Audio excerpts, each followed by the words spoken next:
everyone, welcome back to another video. So today, I actually drew my characters, finally. I haven't drawn these two in quite a long time. I think the last time was when I did, I don't know if it was a speed paint, but I definitely posted it. Which, I think you can see it because I kind of used it as reference. I need a reference sheet for these two. Miko and Calder being cute, which is these characters, by the way. So, for any of you who aren't very familiar with my characters, which I don't blame you for, I have far too many. Miko is the one on the left with the wings, and Calder's the one on the right with long hair and flowers growing out of him. I did actually... this was actually really fun to draw because I finally got around to redesigning these two. I should probably do it with all of the other characters from their story. These two are two of the 5 main characters in my story King of Kings, which is the basic concept is it's like it's a magical post-apocalyptic world where thousands and thousands of years ago there was or I don't know how many thousands actually, a few thousand years ago there was like an apocalypse. No one is entirely sure what caused it, but it was something to do with magic. And then the ancients, the people who lived before, were either wiped out and like killed during the events of the apocalypse, or they were mutated either into monsters, the specific kind of monster depending on what kind of magic they were infused with, or one of the 5 current races. So if they were infused with fire magic, they became humans. Look like normal humans, but sometimes they have yellowish eyes. They usually just like flecks of different colours in their eyes, and they are slightly more fireproof than normal humans, slightly. Nature magic is elves. Earth magic would be dwarves. Air magic is birdfolk, which is what Miko is. They're just slightly taller than humans on average, with very big wings, and very good eyesight, because they can see things from very far away. Like birds, presumably. I mean, I think it depends on the kind of bird, but I mean, I know eagles can do that, and I like loosely based the concept on something I watched in a nature documentary like a year and a half ago, so yeah. And their eyes are sometimes weird colours, so Miko's eyes are actually like yellowish. And what's the... oh yeah, merfolk. I considered calling them finfolk for a while, but I don't think I'm going to do that because I've gotten too much into the swing of saying merfolk, who have water magic, of course. The reason I wanted to change their name to finfolk is because merfolk makes you think of, like, you know, mermaids who were like, you know, half human from like the waist up and then fish from the waist down, but that's not how they work. They're just kind of scaly and have fins, but they're completely humanoid and kind of walk on land, and they have gills on their, like, where their ribs are kind of on their sides. Yeah, so that's kind of the world they live in, and outside of cities, you can still find a lot of monsters, and they're, like, I was gonna say communities, not really, they're not really intelligent in that respect, even though they used to be people, or are descended from people, but they're still there, and it's still kind of dangerous to go out. And also the ancients were super, like, technologically advanced. They used magic as a fuel source, as far as anyone can tell, and all of their ruins, which are all across the planet, many of them are, like, hidden under, like, many layers of earth, or have been, like, overgrown or whatever, or underwater, but they're definitely there. And all of their ruins, even ones that people are pretty sure were just, like, people's houses, are, like, machines, because basically everything was, like, mechanized? Is mechanized the right word? I have absolutely no clue. I'm just... I never have any clue, honestly. But, yeah. And thing is, the vast majority of those machines are broken now, but one, even if the machines themselves don't work, if you break something further and it still has, like, fuel in it, it's basically compressed magic, it might explode in your face and infuse you with extra magic, which could mutate you more, and that's basically what happened to Calder. And also what happened to Calder is, when he was younger, was walking through some ruins and he was just messing around, and then one of the machines activated and it, some of the, like a wall basically, snapped shut on his arm. He doesn't have an arm anymore, so you can definitely see how well that went. But also at the same time, like, it broke it, and then he was infused with nature magic, so he just started growing flowers, which, they look cool if you kind of see them from, like, our perspective, but in his world, it's less of a good thing, because basically if magic mutates you further, people get very scared that you'll turn into a monster, who are, like, you know, they're basically just animals. So that was scary, and he's fine. The flowers haven't spread any further, and it's not even transferable or anything, but people still don't want to be around him. He's not having much fun. But yeah, one of the main reasons I wanted to do this picture was because I've been writing recently, which I never used to do, but hey, I realised it would take a very, very long time to draw a comic, I guess, so I just decided to write it down. And originally I wrote a piece about Miko called Mikolai Reads Alone, which is his full name, by the way. His name's Mikolai, but Miko's faster. But yeah, it was called Mikolai Reads Alone. It was like a page, and it was basically detailing his backstory, kind of, but specifically on isolation, which happened a lot, and also the effect that literally not really having a home growing up, because he moved around across the continent like 4 times when he was growing up, and it was always because of like some horrible misfortune. So like he was born in like the north, and then he moved super far down south because his aunt was, well, he thought at the time, and his parents told him that she just like managed to hurt herself somehow, like she'd been in an accident. Later it occurred to him that no, she'd attempted suicide, and then she eventually died and it was a suicide, but no one told him that. And then they moved back up north, and then they moved to a different country in the north, and then his grandma died, and then he had to look after his granddad, and then his granddad died, and they moved down south, and then the country that he used to live in the south of the continent, they had overthrown the government and were on the brink of a civil war because it was a power vacuum, so they had to move to another country, to like a neighbouring country that speaks a different language, so he had to learn another language. So he hasn't had a great time, and I basically just detailed that. Also, he has depression, so that also doesn't help. But so I wrote that basically to basically get it out of me and onto paper. Then I was like, yo, I could do this for Calder too. So I did it for Calder, and that took me a little bit longer. But that one has a cooler name. I called it A Vestige of Hope. I actually don't know if that's how you're supposed to say vestige, but it's the way I'm going to say it, so, you know?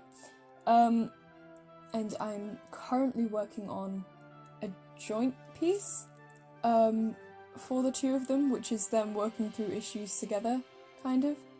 Though, sometimes I feel weird about writing that piece. I've written, like, half, or probably less than well, I don't actually know how long it's going to be. Most of my writing is like a page long because I can't keep like sustained interest, I guess.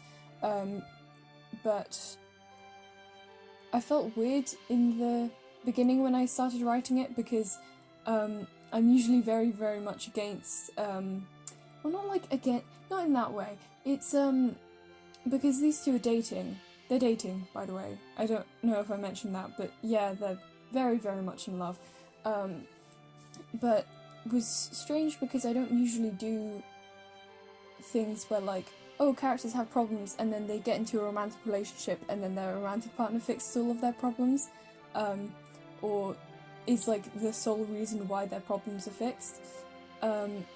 So even though the other writing piece that I'm doing is specifically about these two and their relationship, I'm just going to talk about all of the other characters and the impacts that they've had as well, because I don't want to make it like, I don't know, it might be because I'm very much aware of like romance tropes because I'm aromantic, and obviously I can't have a romantic partner fix my problems, so I'm very much aware when the tropes, and it's talked about a lot in the aromantic community. I'm not sure, but yeah, so it's been kind of weird, but this is a long way of saying that I really love these characters and I've been basically re-interested in their story, also partially because I spoke to a friend about it, and then they were like, I mentioned Calder's relationship with touch, because people don't want to touch him because of the flowers and they're worried it's like transferable or whatever, which it's not, but you know, and it really sucks. And a lot of the piece I did for him was based around like him wanting to have like physical contact with someone again, not just like doctors who do it while wearing gloves as well. And I mean, he gets it from like Miko and whatever, because they hug a lot. Miko is... The fun thing about having a boyfriend with massive wings is that also he can wrap you up in them, which is exactly what happens a lot of the time. God, I wish I had a boyfriend with wings. Or not a boyfriend because gross romance, but, you know, a friend with wings who would, like, hug me and wrap me up in their wings. But alas, I'm human and all of my friends are human. Kind of. Anyway, but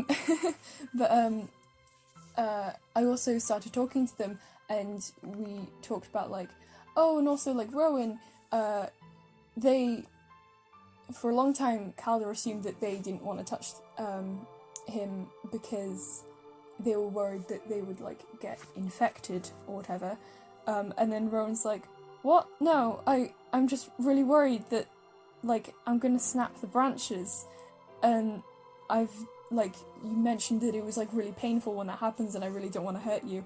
And then Calder's like, oh my god, they care about me. I really love moments like that. I need to write a scene, honestly. I really need to write more, but writing takes a really long time as well. God. But yeah, I've entirely forgotten what the point of this ramble was, or if it even did have a point. I feel like I may have asked a question or like set something up that I was going to explain and then just didn't explain it because I kind of got lost, but whatever. So I don't know, in terms of like the process of this piece itself, I did actually look up way more references than I used to. I've forgotten if I looked up references for the pose. I don't think I did. But this isn't a particularly difficult pose. I looked up references for Miko's hand, which is on Calder's shoulder, which didn't turn out great, but we're just going to ignore it, it's fine.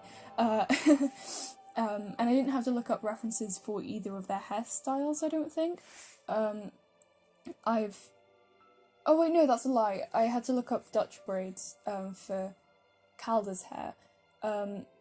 It's kind of funny, actually, because this picture... I ended up like redesigning them a little bit.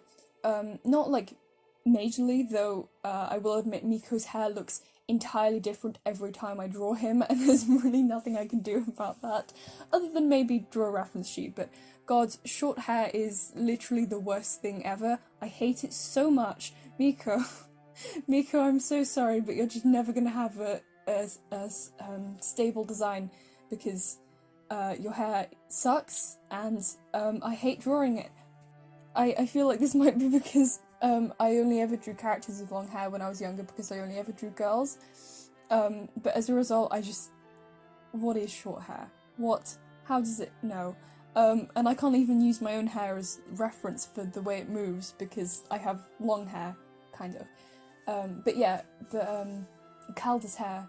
I realised when I was like thinking about him more recently, and also Rowan as well, who's half elf and half dwarf, that they're members of races who often have cultures that like give significance to hair, particularly Rowan, and hair plays actually pretty big role in their I don't know, character, I guess, which is kind of interesting. I've never done that before. I really like world building for that reason because the elven culture that they're a part of has like places some significance on hair, and then basically all dwarven cultures, regardless of like which one it is, place lots of significance on hair, particularly beards. But Rowan doesn't want to grow a beard, and it's kind of the way that they deal with like being from two entirely different cultures, and then they're kind of conflicting because the elven side is like, oh, don't grow a beard. Yeah, I don't know. I need to write more about that, but I find it interesting at least. What was I saying? Oh yeah. But I realised that they're part of cultures that actually give significance to this, and that give significance to particular hairstyles, so I should probably draw them with those hairstyles. And also I want to do that more with like clothing as well. I mean, I do it with Miko. He's wearing like a crescent moon pendant, which is a symbol of the goddess that I don't remember the name of. She's the eldest sister of the three goddesses that he believes in because Miko is religious, which is another thing. I never used to make religious characters, but actually making your own religions is very, very fun. So yeah, but it's the moon is the symbol of her. There's a star, or several stars, is a symbol of the middle sister, and the sun is a symbol of the youngest. And he uses a symbol of the oldest. And it's stuff like that, but also I had to consider, like, because I mentioned things about, like, birdfolk clothing, where usually they don't wear very, very loose items of clothing, or if they do, it's, like, easily detachable, because if you're flying, and then it gets caught on something, it's gonna really suck. Either it's gonna tear the fabric, or you're going to get pulled back, and then you might hit against something, and then damage your wings, and you're going to fall to your death. So it's very not fun. But the first time I redesigned him, or the recent-ish redesign, I redesigned him with like loose clothes, and then I was like, wait, no. So I'm going to have to figure out how that works. But and also, Calder wears earrings, and I really liked that idea for a really long time, but I just never implemented it. I also back onto Miko for a second. His wings are entirely different now. His wings used to be just brown feathers. I mean, when I first designed him, they were blue, and then I changed it, and then I changed it to brown when his colour palette shifted to like warmer colours, and I started imagining him as like based on actual birds rather than non-existent ones that I just drew for no reason. But I actually decided to base his wings off of the common buzzard, and that is why I put so much detail into the wings. And similarly with Calder's, you can't see it in this picture, one of his arms, our left, his right, is entirely made of wood, and then the flowers are based off of common dogwood, the common dogwood tree and flowers. as opposed to just flowers that I figured out how to draw. They weren't like any specific kind or anything, which I actually really like. I also added, he used to just have flowers and then like the wooden arm, but I wanted to make it look more like, I don't know, like integrated. So he has like the wood coming over his shoulder from the arm because it's growing out of him, and then the roots go across and then under his skin, and you can see it in some places where it goes underneath. I think I add more in later, but yeah, but I've revamped their design now that I know more. I've revamped both of their designs now that I know more about character design and also the world, and they are still subject to change depending on, you know, whenever I get around to developing their story more. But yeah, and I might do more pictures with the other characters in King of Kings as well. I really want to draw Ceridwen because she doesn't have a solid design. But yeah, so I think that's all I have to say, and the video is kind of coming to a close soon, so I'm just going to let music play out for the rest of this. So I hope you guys enjoyed this video. If you did, leave a like, subscribe, comment, whatever, and I hope you have a wonderful day. Goodbye.